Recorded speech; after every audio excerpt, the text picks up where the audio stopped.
नमस्कार, लोकमत राजस्थान में आप सभी का स्वागत है। मैं आपके साथ मोनिका राठौड़ा। ये रुक करेंगे आज की कुछ खास खबरों की ओर। पाकिस्तान के बलूचिस्तान प्रांत में गुरुवार देर रात क्वेटा से लाहौर जा रही एक यात्री बस को हथियारबंद लोगों ने रोककर 9 यात्रियों को अगवा किया और उन्हें गोलियों से भून दिया।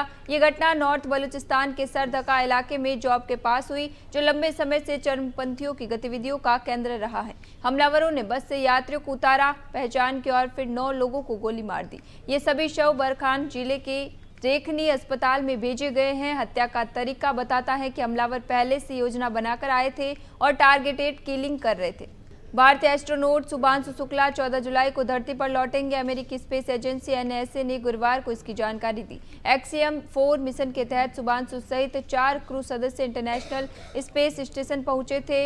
एक्सियम मिशन को 25 जून को फ्लोरिडा के कैनेडी स्पेस सेंटर से लॉन्च किया गया था। ड्रैगन अंतरिक्ष यान 28 घंटे की यात्रा के बाद 26 जून को अंतर्राष्ट्रीय अंतरिक्ष स्टेशन पर डॉक किया गया था।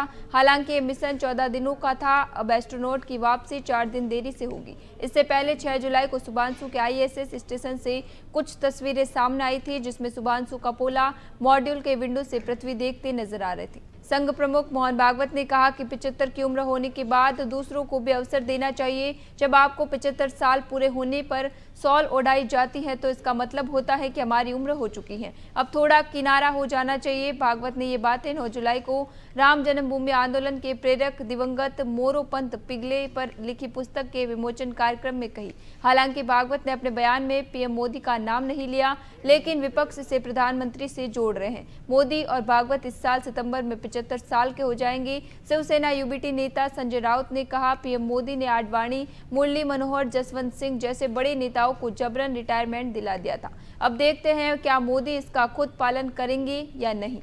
विदेश मंत्रालय ने गुरुवार को पंजाब के मुख्यमंत्री भगवंत मान के पीएम मोदी पर तंज कसने पर आपत्ति जताई। विदेश मंत्रालय ने मान के बयान को गैर जिम्मेदार बताया और कहा कि किसी राज्य के मुखिया का ऐसे बयान शोभा नहीं देता। मान ने प्रधानमंत्री के हाल के विदेश दौरों, ब्राजील, घाना, त्रिनिदाद और टोबैगो, अर्जेंटीना और नामीबिया के दौरे की आलोचना की थी। मान ने कहा था कि हमारे पीएम ऐसे देशों की यात्रा कर रहे हैं जहां की आबादी 10,000 से ज्यादा नहीं। इतने लोग तो हमारे यहाँ जैसे भी देखने खड़े हो जाते हैं। इस पर विदेश मंत्रालय के प्रवक्ता रणधीर जायसवाल ने मान का नाम लिए बिना कहा, हमने एक राज्य के मुखिया द्वारा हमारे मित्र देशों के साथ भारत के संबंधों के बारे में की गई कुछ टिप्पणियां देखी हैं। ये बयानबाजी खेदजनक है और भारत सरकार इससे खुद को अलग रखती है। अहमदाबाद प्लेन क्रैश की शुरुआत जांच में अभी तक बोइंग 787 ड्रीम लाइनर विमान में कोई तकनीकी खराबी सामने नहीं आई है। वॉल स्ट्रीट जर्नल ने अपनी रिपोर्ट में ये दावा किया है कि अमेरिकी मीडिया संस्थान के मुताबिक प्लेन के दोनों इंजनों में फ्यूल सप्लाई कंट्रोल करने वाले स्विच बंद कर दिए गए थे, जिससे टेक ऑफ के तुरंत बाद इंजन में ताकत खत्म हो गई। पायलट आमतौर पर इन स्विच का इस्तेमाल इंजन चालू करने, बंद करने या किसी आपात स्थिति में रीसेट करने के लिए करते हैं। इधर हादसे की प्राइमरी जांच रिपोर्ट आज सार्वजनिक हो सकती है। मामले की जांच एयरक्राफ्ट एक्सीडेंट इन्वेस्टिगेशन ब्यूरो कर रही है। नियमों के मुताबिक हादसे की 30 दिनों के भीतर रिपोर्ट अपलोड करनी होती है। देश में चर्चित उदयपुर के कन्हैयालाल हत्याकांड पर बनी फिल्म उदयपुर फाइल्स की रिलीज को दिल्ली हाईकोर्ट ने रोक दिया है। Justice DK. उपाध्याय और जस्टिस अनीश दयाल की बेंच ने जमीयत उलेमा-ए-हिंद के अध्यक्ष मौलाना अरशद मदनी सहित 3 याचिकाओं पर सुनवाई करते हुए फिल्म की रिलीज पर अंतरिम रोक लगा दी है। याचिका में कहा गया था कि इस फिल्म के जरिए देश के मुसलमानों को बदनाम किया जा रहा है। फिल्म सांप्रदायिक सौहार्द बिगाड़ने का काम कर सकती है। फिल्म के कई दृश्य भावनाओं को भड़काने वाले हैं। ऐसे में फिल्म की रिलीज पर रोक लगाई जाए। कोर्ट ने अपने आदेश में याचिकाकर्ता से कहा वह 2 दिन में फिल्म को लेकर अपनी आपत्ति केंद्र सरकार के सामने दर्ज कराए। हरियाणा के गुरुग्राम में इंटरनेशनल स्तर की टेनिस खिलाड़ी राधिका यादव की उसके ही पिता ने गोली मारकर हत्या कर दी। बाप बेटी के बीच टेनिस एकेडमी को लेकर विवाद की खबर है। परिजन के मुताबिक एकेडमी के लिए 1.25 करोड़ रुपए पिता दीपक यादव ने ही दिए थे। 1 महीने बाद ही उसने एकेडमी बंद करने के लिए बेटी पर दबाव बनाना शुरू कर दिया। परिजन के मुताबिक 15 दिन से घर में कलेश था।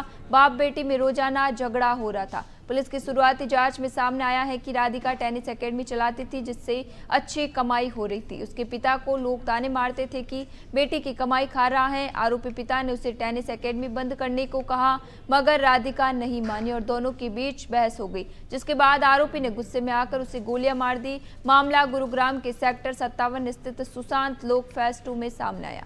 उत्तर प्रदेश के इटावा में भारी बारिश के कारण रेलवे अंडरपास में पानी भर गया। इसमें सैफई मेडिकल यूनिवर्सिटी के स्टाफ और छात्राओं से भरी बस 6 फीट गहरे पानी में फंस गई। बस में सवार 24 से अधिक लोगों को 1 घंटे बाद बचाया गया। हिमाचल प्रदेश में मानसून की तेज बारिश जारी है। पिछले 9 दिनों में बारिश, बादल फटने और लैंडस्लाइड से 46 लोगों की मौत हुई है। बारिश के चलते राज्य की 208 सड़कें बंद हैं। सिरमौर और कांगड़ा में आज बारिश का ऑरेंज अलर्ट। इधर सिक्किम के ग्यालसिंग जिले में पिछले 24 घंटे से लगातार बारिश जारी है।